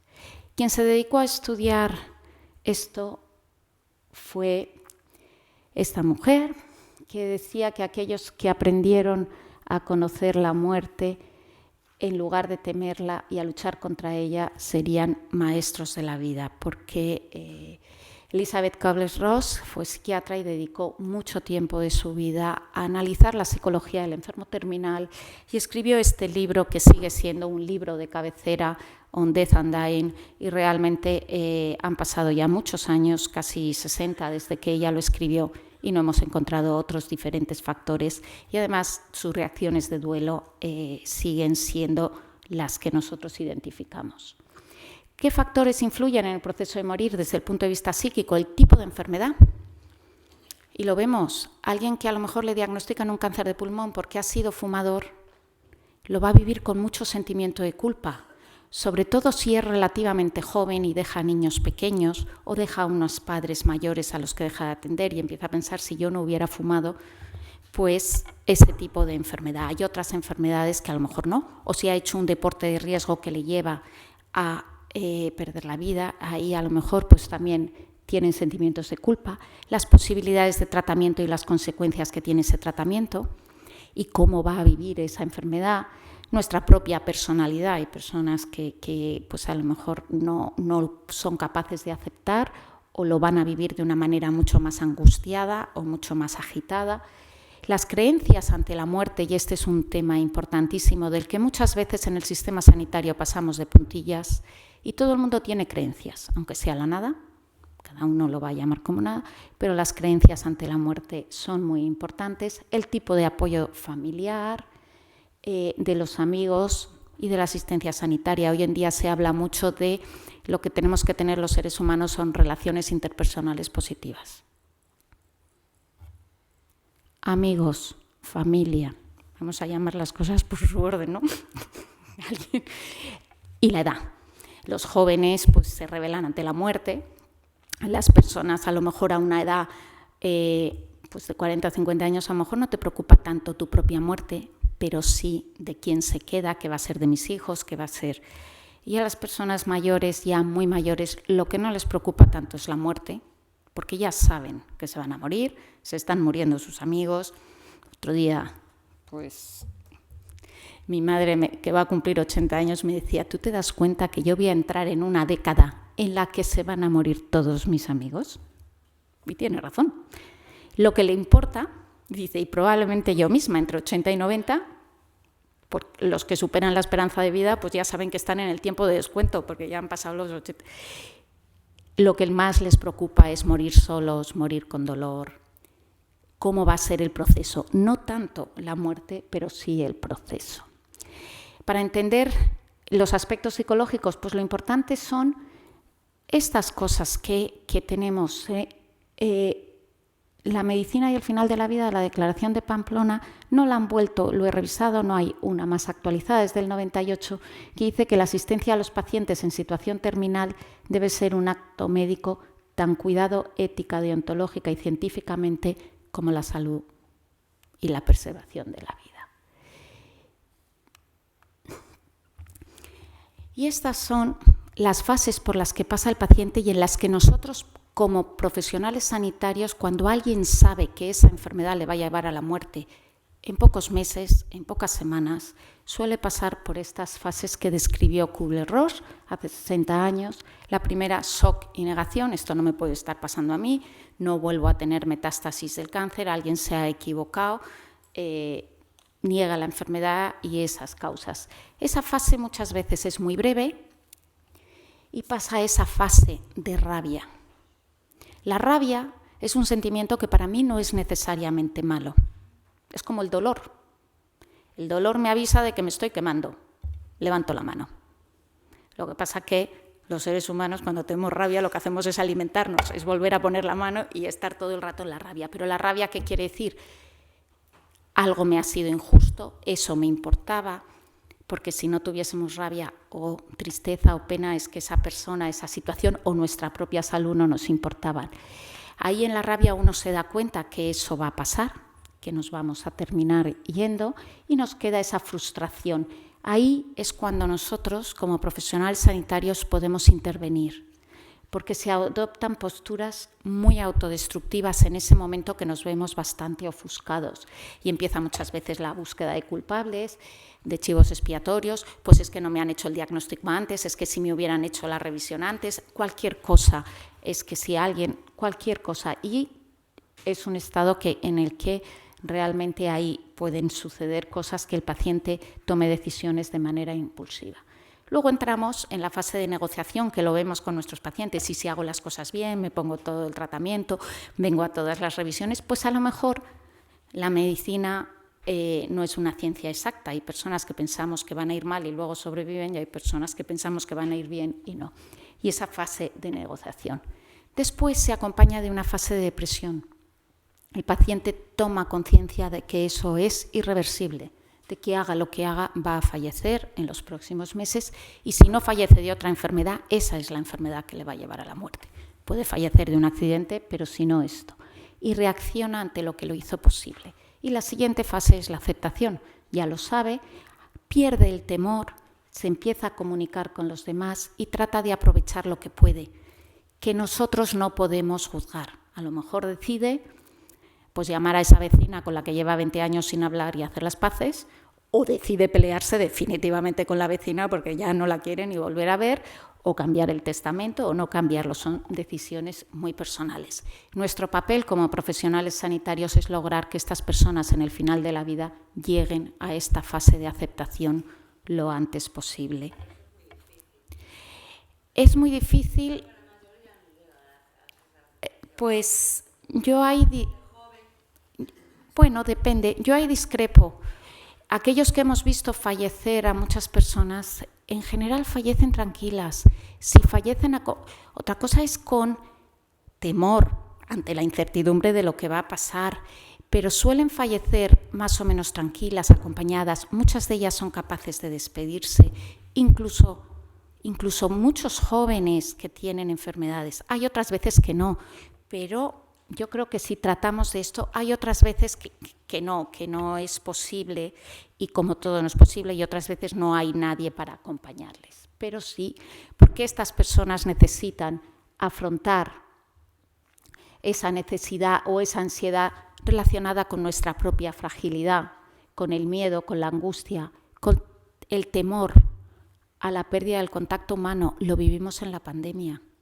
La gente no quería estar sola y muy pocos estuvieron solos. Yo creo que ahí enfermería hizo una labor fundamental de acompañamiento a esos pacientes que entraban a las habitaciones, aunque fuesen vestidos casi de astronautas, pero eran conscientes de que no, ese temor al contacto humano era difícil. Hay factores que aumentan la inseguridad, la falta de información. Muchas veces les protegemos de manera y van a buscar la información en Google y entonces ya el desastre es horrible. La imposibilidad de comunicar sus miedos. Hay veces que el escucharles un poco, esa silla de Marañón, es fundamental. La falta de apoyo. Hay que verbalicen sus sentimientos, que la familia también, porque nos van a ayudar. Y luego nosotros mismos, cuando alguien fallece, tenemos que muchas veces pues, tener esos grupos de apoyo como el que yo he tenido hoy contando la historia de Nia con ustedes, porque realmente es importante. Hace muchos años ya en Estados Unidos hicieron esta declaración de los moribundos en el estado de Michigan, pero lo recojo aquí porque son los aspectos, está basado en la psicología que saben o que tenemos las personas cuando somos conscientes de que nos vamos a morir. Y son esas necesidades que tenemos. Tenemos que ser tratados como personas vivas hasta el momento de la muerte. Y eso es fundamental. Con cuidado, con atención, con dignidad. Por eso hay que cambiarles, hay que seguirles lavando, hay que seguirles acompañando, hay que seguirles alimentando hasta el último momento. A no morir solo, a no tener dolor, a que sus preguntas sean contestadas, a discutir y acrecentar sus creencias religiosas o espirituales, que es un tema que les va a calmar, a esperar la inviolabilidad del cuerpo, si deciden ser donantes o no, a ser cuidados por personas que sean capaces de entender esas necesidades psicológicas que tenemos los seres humanos en el final de la vida. Tema más controvertido, esta es la historia del rey Jorge, el abuelo de la reina de Inglaterra recientemente fallecida. Él padecía una insuficiencia cardíaca y una insuficiencia respiratoria en la que yo no sé si estaba en una situación terminal o no, pero sí que estaba muy malo, y su médico, que fue muy controvertido, decía: uno debe hacer que el acto de morir sea lo más suave y pacífico, incluso si implica una reducción de la duración de la vida. Quizá los cuidados paliativos o no, pero en este caso fue considerado como un suicidio asistido porque él le administró dosis altas de morfina y cocaína porque quería que muriese antes de las 12 de la noche para que pudiera salir la muerte en los periódicos por la mañana. Y esa fue la historia controvertida. Ya había hablado con el British Journal o con lo que fuera para anunciar su muerte, y entonces corría una cierta prisa, ¿no? Porque falleciese, y esa fue pues la historia más controvertida. La primera frase tenía razón, pero el hecho, pues una cosa es acelerar la muerte y otra es precipitarla de esa manera. Los cuidados paliativos es algo que nosotros entendemos bien, los que nos dedicamos a la sanidad, la población general todavía no. La sedación terminal no se entiende bien. En la población general mucha gente piensa que acorta la vida. Y yo, pues a mis alumnos en la Facultad de Medicina les explico algo que les ayuda a entenderlo. Luego lo entenderán cada uno de una manera, pero para no tener esos problemas de conciencia, la sedación paliativa o la sedación se administra en el momento en el que el paciente ha entrado en una fase que ya no es reversible, en la fase de agonía. El paciente ha iniciado su proceso de muerte. Yo les pongo el símil del canal del parto. El niño ha empezado a nacer y ese niño tiene que nacer cuanto antes. Si va por procesos naturales, nace rápido, pero si se atasca, forceps, ventosa, porque hay que sacarle. Si ha iniciado el proceso de la muerte, si está en una fase de agonía, esa persona tiene que morir sin dolor, lo más calmada posible. Si esa agonía es muy lenta, muy larga y muy dolorosa, ahí podemos acompañarles con una sedación, que no tiene nada que ver con la eutanasia. Pero además los cuidados paliativos es mucho más, es cuidarles, ducharles, acompañarles, es todo lo que hacemos para que muera dignamente. Y esto es lo que nos dice la Organización Mundial de la Salud y un montón de decretos para potenciar los cuidados paliativos. Ya con esto voy terminando. Esta es Elizabeth Kubler-Ross, que decía: no tendrás una vida como esta, nunca volverás a desempeñar ese papel y a experimentar esta vida como está ahora. Dice varias cosas y dice, piensa o nunca experimentes estas de nuevo en esta tierra, en este tiempo, todas sus maravillas. No esperes a dar la última mirada al océano, a las estrellas, vete a verlo ahora. Y con esto termino. Muchas gracias.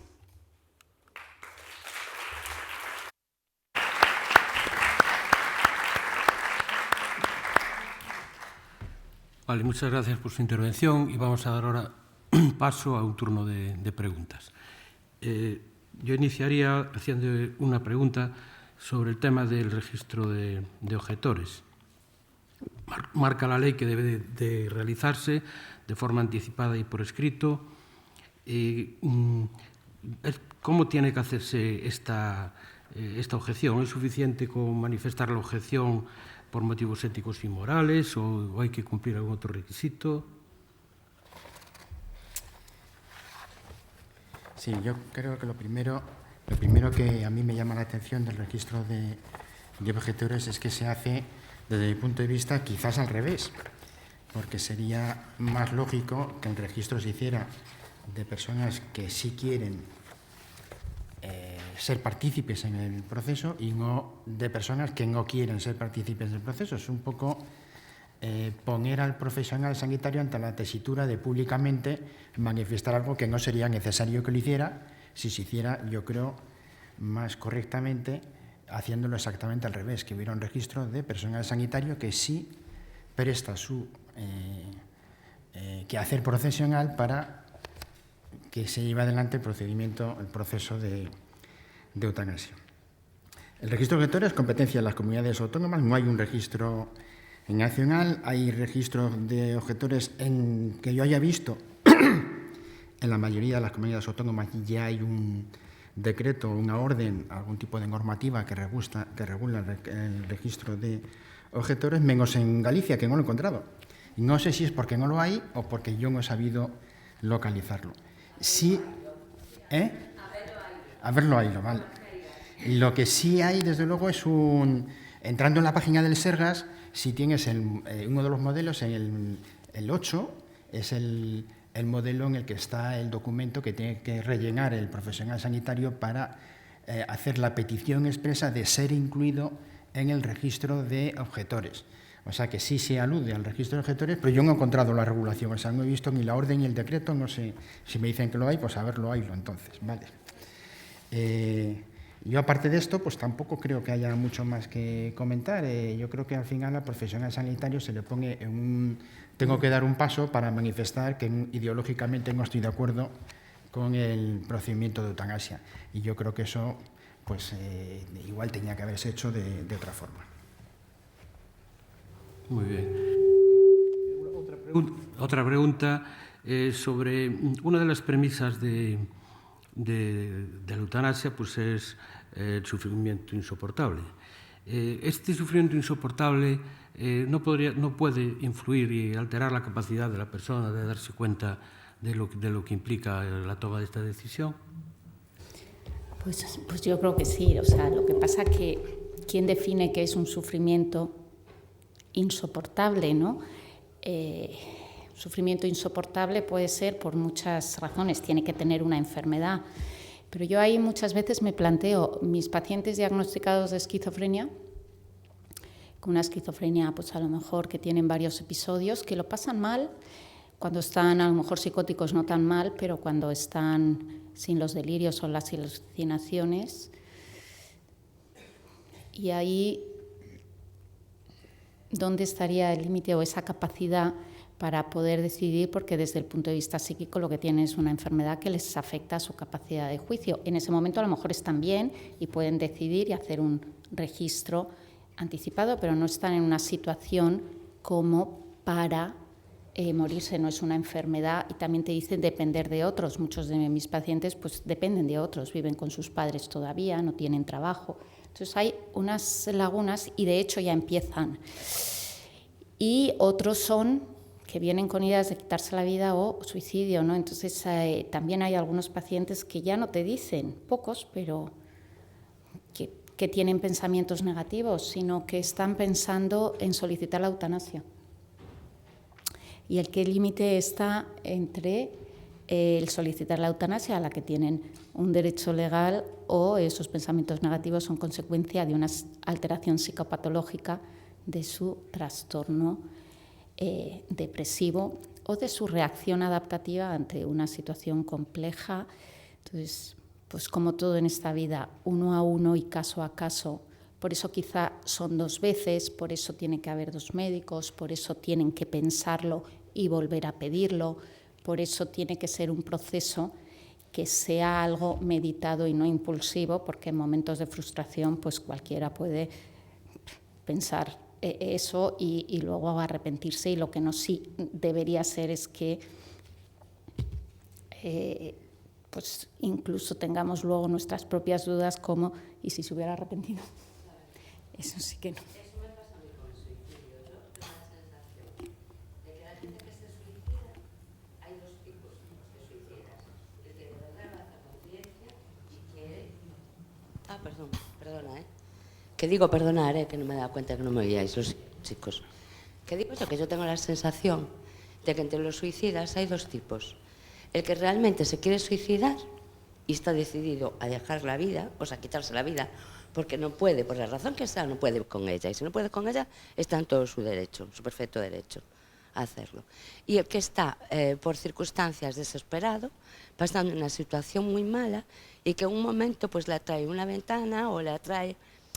Y que si en este momento tuviera alguien que le agarrara de la mano y le dijera, no, espera un momento, piénsalo, no vale la pena, no se suicidarían. Lo que pasa es que no tienen esa mano amiga ahí al lado.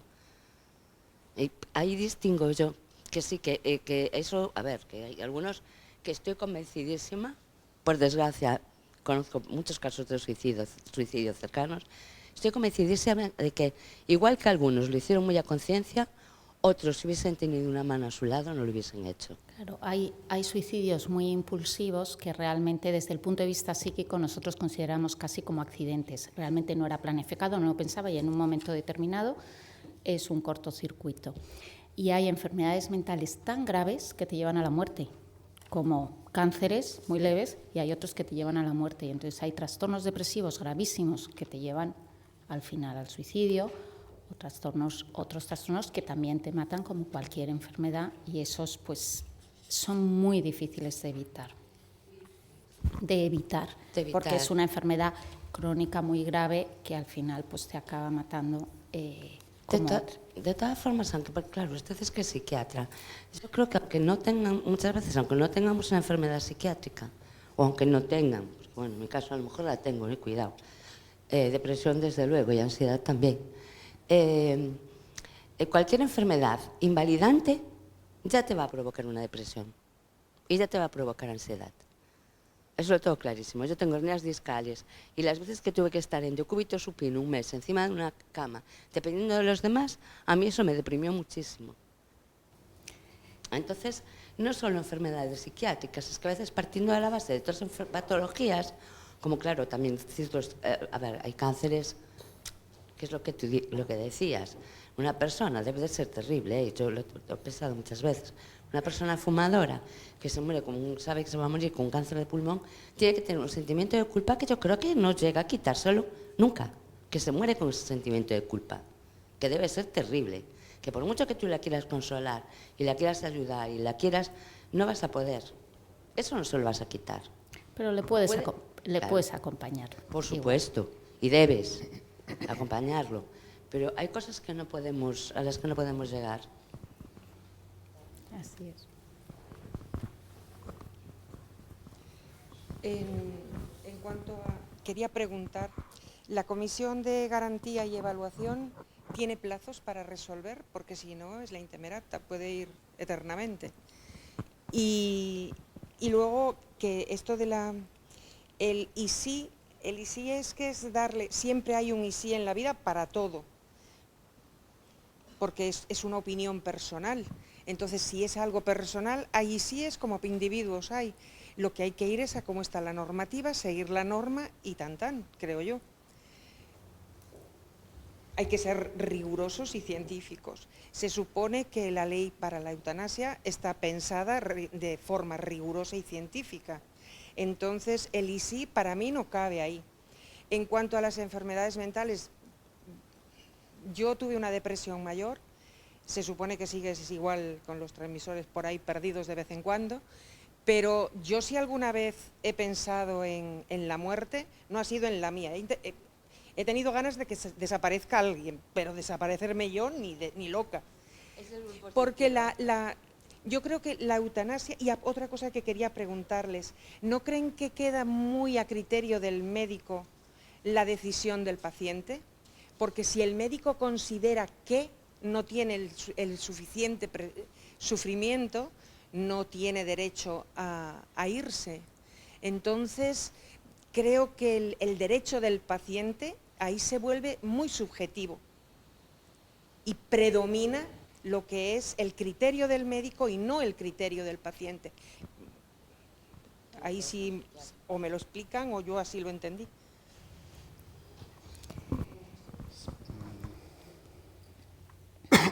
Hay una de las preguntas que no he entendido, porque ha dicho que no cabe, pero no he entendido la palabra. ¿No cabe que era el desistimiento o es que no lo he entendido? No sé. La Comisión de Garantía y Evaluación, sí, la comisión tiene un plazo. ¿Cuándo resuelve? Tiene un plazo. En la ley se marcan los plazos y enlaza un poco con la pregunta es que eso es lo que yo les preguntaba, que hacía la doctora López sí. Ibor, de si hay un plazo para tomar el medicamento. En la ley hay plazos para todo. Entonces, por ejemplo, tenía yo aquí, que lo he hecho así sobre la marcha, Se hace la solicitud, 2 días para el proceso deliberativo, luego un máximo de 15 días para que se haga la segunda solicitud, 5 días para que el proceso deliberativo tenga lugar, 24 horas para que el paciente diga sí o no después del segundo proceso deliberativo, 10 días para que el médico consultor realice sus entrevistas, lo que sea y tal, 3 días para que la Comisión de Garantías reciba toda la información y pueda hacer el control previo, 7 días para que el jurista y el médico de la Comisión de Garantías realicen su informe, que si es favorable, inmediatamente se constituye en una decisión favorable de la comisión, que tiene que resolver también en un plazo muy breve, y en 24 horas tiene que comunicar al médico, al consultor, no al otro, acá se me ha olvidado cómo se llama.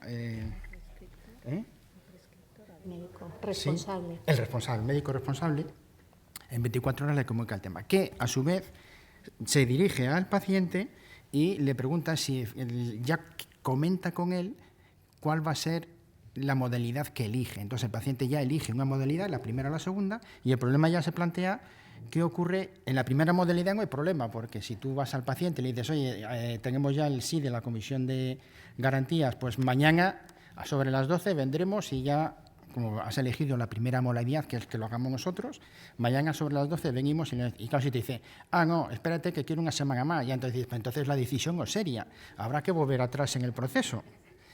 Y el problema quizás mayor es en la segunda de las modalidades, es decir, cuando tú le suministras o le favoreces el suministro de una sustancia para que sea el propio paciente quien en su casa, por ejemplo, la pueda tomar y que se produzca el fallecimiento, porque ahí ya sí se pueden plantear muchos problemas. Aunque lo cierto es,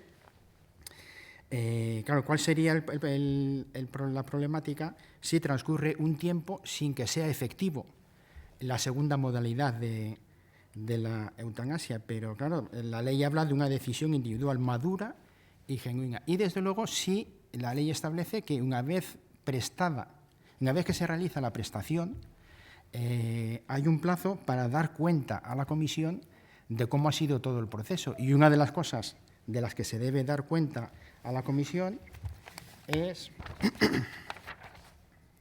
la fecha y lugar de la muerte. Y el médico tiene 5 días para comunicar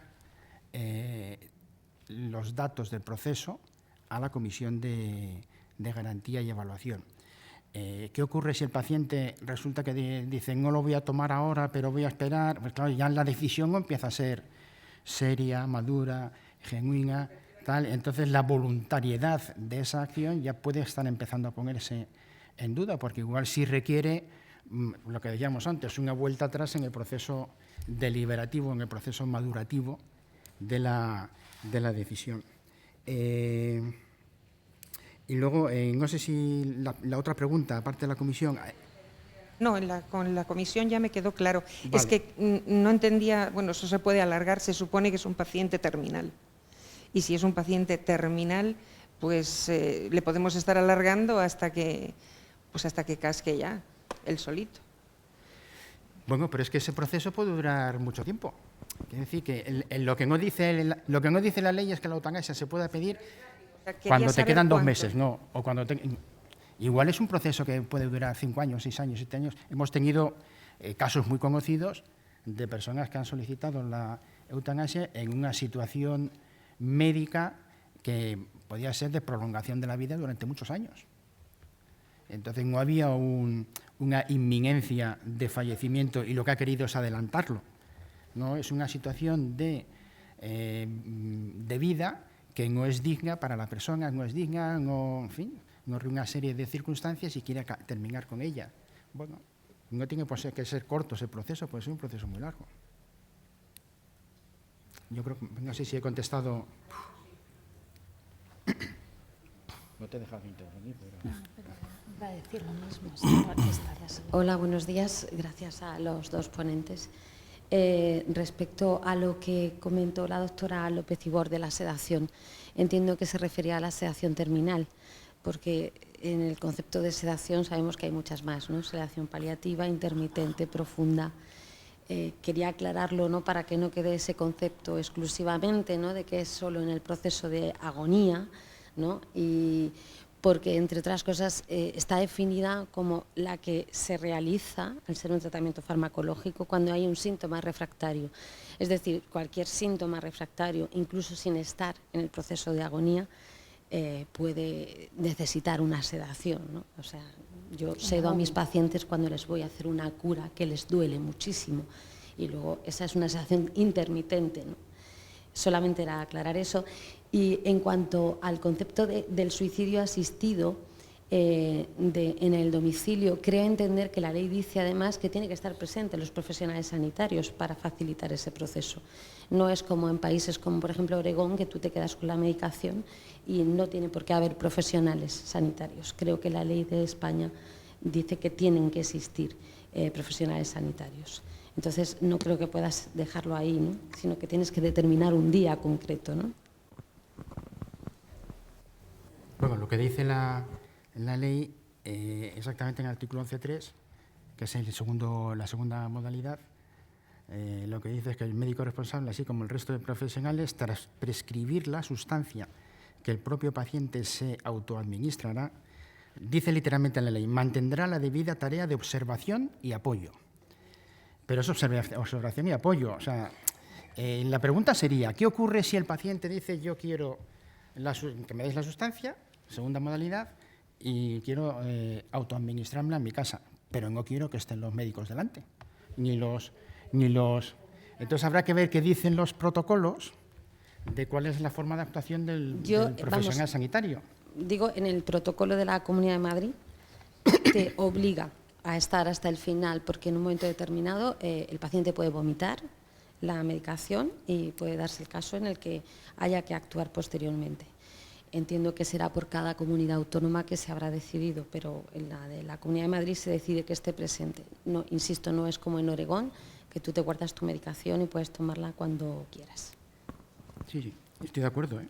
Además, lo lógico es pensar que la palabra observación requiere una presencia física, tienes que observar el procedimiento, o sea, que se supone que un profesional sanitario tiene que estar cerca de la persona para observar ese procedimiento. Pero yo el problema lo planteaba no ahí, que ahí no hay duda. Si además si el paciente te dice que no tiene problema, pues no hay duda. El problema es si el paciente quiere la segunda modalidad, pero no quiere que haya nadie delante. Que habrá que ver si se va a plantear el problema, que probablemente se llegue a plantear. Una persona que diga, yo quiero estar solo. Bueno, y de repente digas, entras, yo qué sé, 2 horas después y no lo ha tomado. Está dándole ahí una vueltecilla al asunto.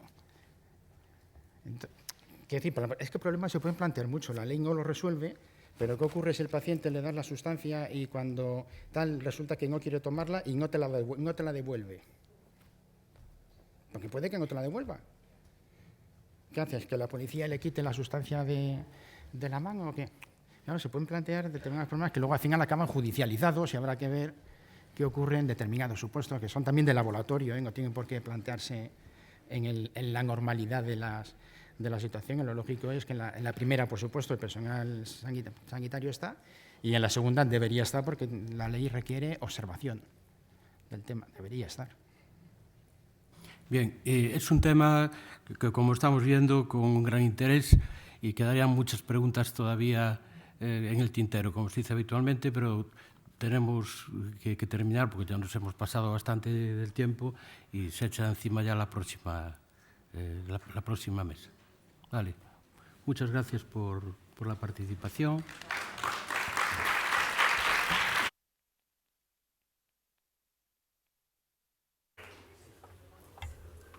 Bueno, ahora vamos a hacer una pequeña pausa, pero antes de ello, tenemos el de comunicación del Consejo General de Enfermería quiere comentarnos algo.